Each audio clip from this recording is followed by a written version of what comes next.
Hello दोस्तों, आप सब कैसे हैं। मैं रिहाना आप सभी का JRMCQ में स्वागत करती हूँ। आज हम MCQ करेंगे पर्यावरण वाला भाग। पर्यावरण से 30 प्रश्न 30 अंक के लिए पूछा जाता है। आज हम पर्यावरण अध्ययन से 15 IMP क्वेश्चंस को सॉल्व करेंगे। तो आइए शुरू करते हैं आज की क्लास। CTET 2016 का सॉल्व पेपर है, जिसमें आज हम पार्ट 1 कर रहे हैं 15 क्वेश्चंस को, और पार्ट 2 में फिर 15 क्वेश्चंस को करेंगे। इसमें 1 से 15 तक का है और अगले वीडियो में 16 से 30 तक का रहेगा। चलिए शुरू करते हैं आज की क्लास। पहला प्रश्न है, पर्यावरण अध्ययन की अपनी कक्षा में समूह क्रियाकलाप का निर्माण करते हुए आप निम्नलिखित विचारों में से किन का ध्यान रखेंगे। ए, बच्चों की रुचियों को ध्यान हो। बी, लड़कों और लड़कियों को समान रूप रुचिकर लगे। सी, इसमें मूल्यवान सामग्री लगी हो। डी, सभी धार्मिक और सांस्कृतिक पृष्ठभूमि के बच्चों को रुचिकर लगे। ठीक है, हमारे ऑप्शन हैं पहला बी और सी, दूसरा ए, बी और डी, तीसरा ए, सी और डी, चौथा बी और डी। हमारा आंसर होगा बी, दूसरा ए, बी और डी।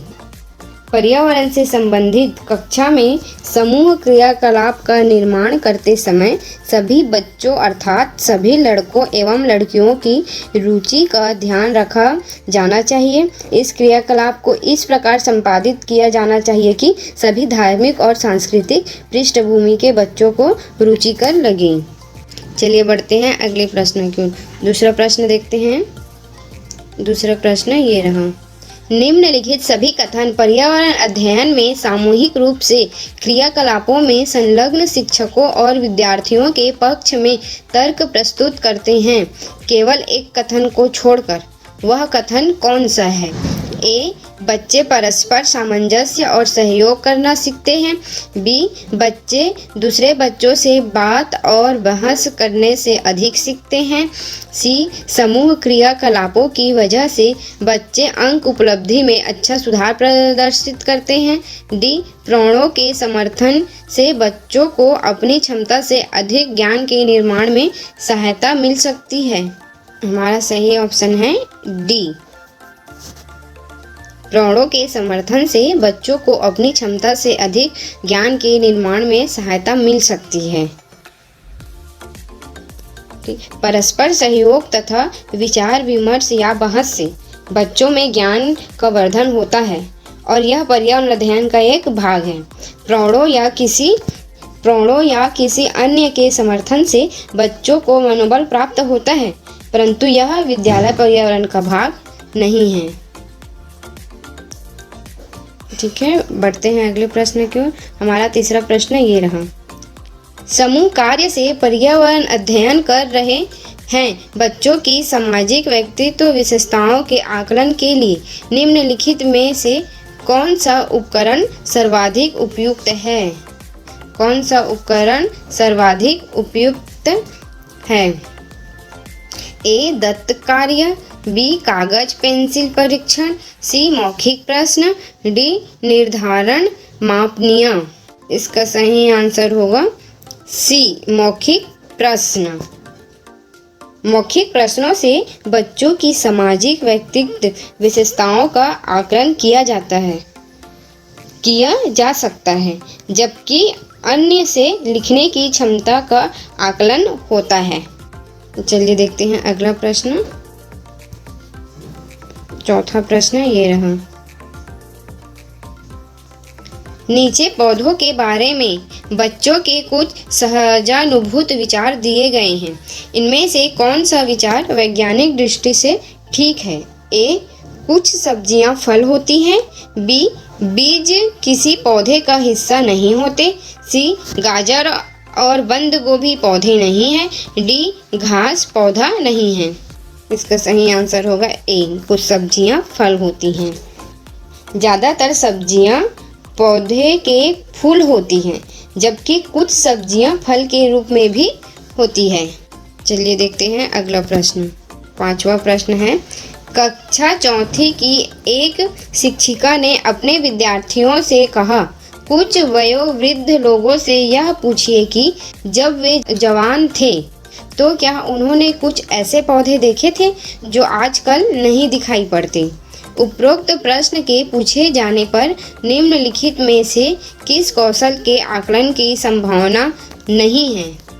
किस कौशल के आकलन की संभावना नहीं है ये बताना है। ए चर्चा, बी प्रश्न पूछना, सी अभिव्यक्ति, डी प्रयोग। इसका सही आंसर होगा डी प्रयोग। सामाजिक विज्ञान के अध्यापन में प्रश्न पूछना एक महत्वपूर्ण भाग है। इससे चर्चा एवं अभिव्यक्ति के माध्यम से छात्रों का विषय संबंधित ज्ञान अधिक सुदृढ़ तथा व्यापक बनता है।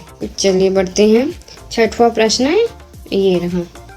एक शिक्षक प्रत्येक बच्चे को अपने घरों की रद्दी सामग्री से कुछ उपयोगी वस्तु बनाने को कहता है। शिक्षक का शैक्षिक अभिप्राय नहीं है। ए कूड़े से बनी श्रेष्ठ वस्तुओं की प्रदर्शनी आयोजित करना, बी कक्षा के श्रेष्ठ विद्यार्थियों के बारे में निर्णय करना, सी बच्चों में सृजनशीलता का विकास करना, डी बच्चों को पुनः चक्रण, पुनः प्रयोग और रूपांतरण को समझने देना।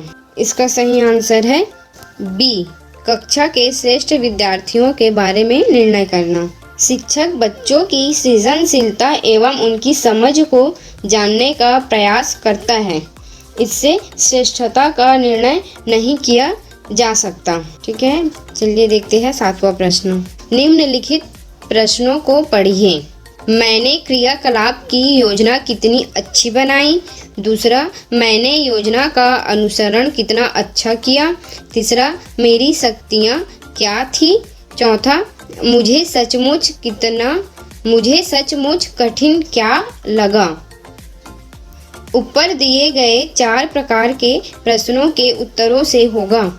ए बच्चों और शिक्षकों दोनों का स्व आकलन, बी शिक्षक द्वारा समग्र आकलन, सी बच्चों का स्व आकलन, डी शिक्षकों का स्व आकलन। इसका सही आंसर होगा ए बच्चों और शिक्षकों दोनों का स्व आकलन। बच्चों और शिक्षकों दोनों का स्व आकलन होगा। छात्रों से प्रश्न इसलिए पूछे जाते हैं ताकि अध्यापक को यह मालूम हो सके कि छात्रों ने अध्याय को कितनी अच्छी तरह से समझा है, ताकि महत्वपूर्ण बिंदुओं को अलग करके और उन पर विशेष बल देकर उनके बारे में छात्रों की धारणा शक्ति और अधिक मजबूत किया जा सके। ठीक है, चलिए देखते हैं 8वां प्रश्न। 8वां प्रश्न ये रहा। 8वां प्रश्न है, पर्यावरण अध्ययन की पाठ्य पुस्तक में प्रयुक्त भाषा।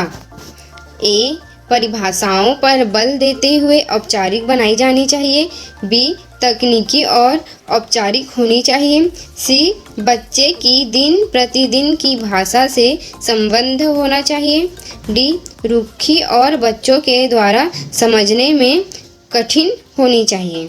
हमारा सही आंसर है सी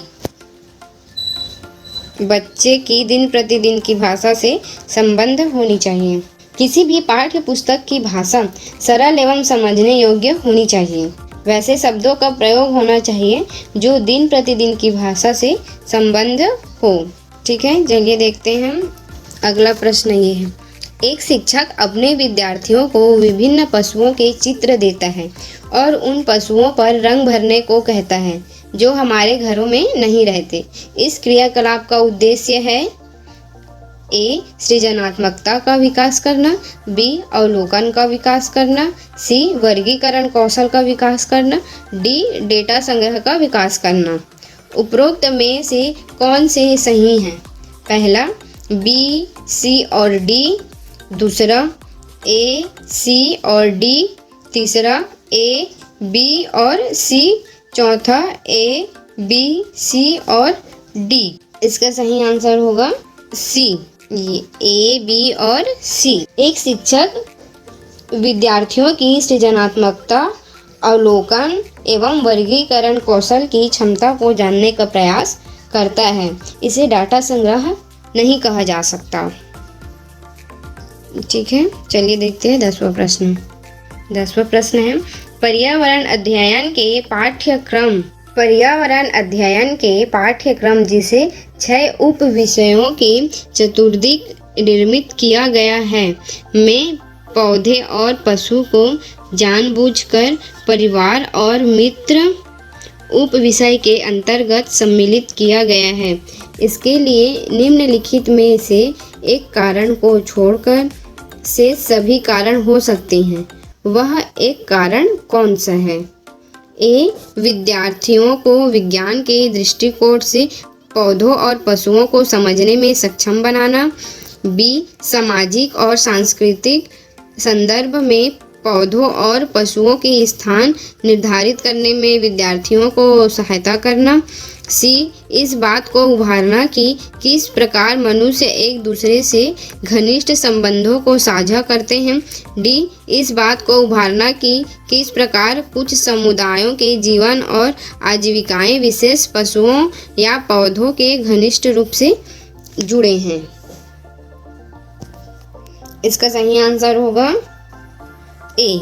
विद्यार्थियों को विज्ञान के दृष्टिकोण से पौधे एवं पशुओं को समझने में सक्षम बनाना अन्य विकल्पों की भांति पौधे और पशु को परिवार और मित्र विषय के अंतर्गत सम्मिलित करने का कारण नहीं हो सकता। विद्यार्थियों में वैज्ञानिक दृष्टिकोण को विकसित करने और उसे समझने का प्रयास किया गया है। चलिए बढ़ते हैं अगले प्रश्न की ओर। 11वां प्रश्न है पर्यावरण अध्ययन के शिक्षण अधिगम में सर्वेक्षण का उद्देश्य है। ए. समुदाय के साथ अन्योन्य क्रिया का अवसर प्रदान करना। बी. बच्चों की विभिन्न लोगों के प्रति संवेदनशील बनाना। सी. सूचना को प्रत्यक्ष प्राप्त करने का अवसर प्रदान करना। डी. आकलन के एक अवसर के रूप में इनका उपयोग करना। उपरोक्त में से कौन से सही हैं? पहला ए, सी और डी।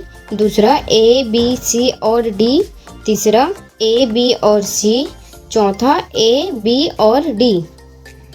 हमारा सही आंसर होगा चौथा ए, बी और डी।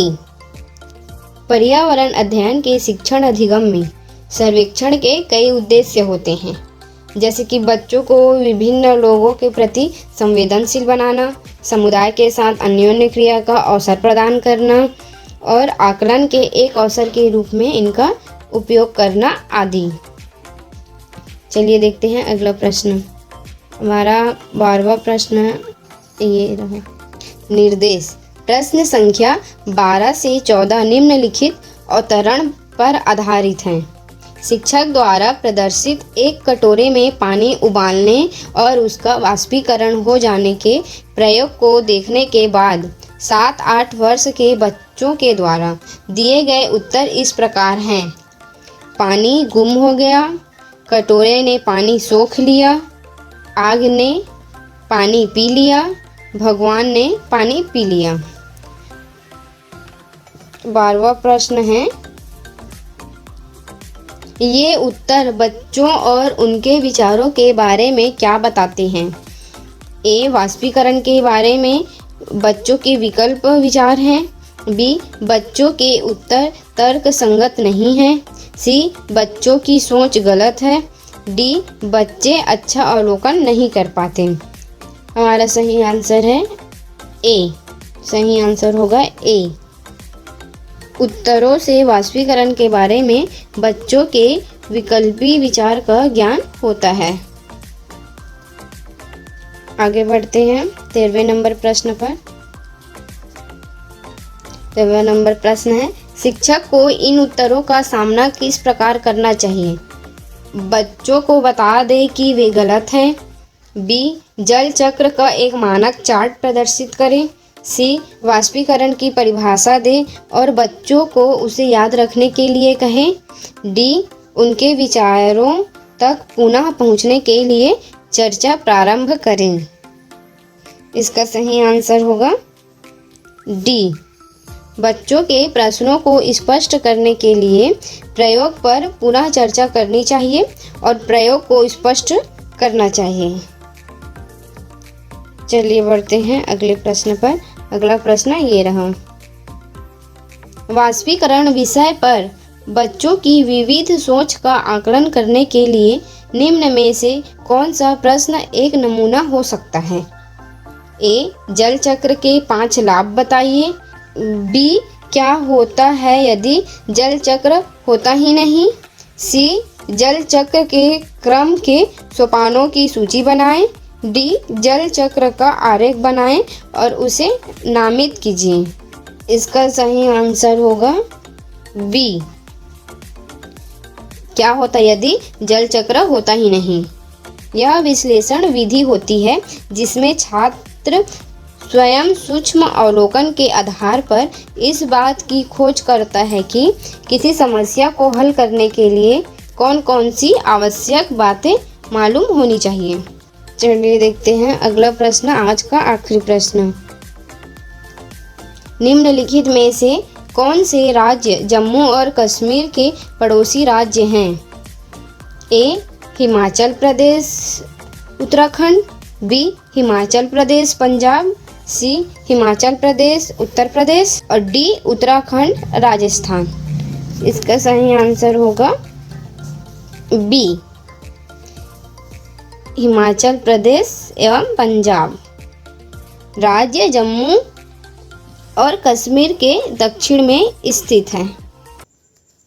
इन 15 क्वेश्चंस में से आपका कितना सही हुआ कमेंट में ज़रूर बताइए। आज की क्लास आपको कैसी लगी कमेंट में ज़रूर बताइएगा।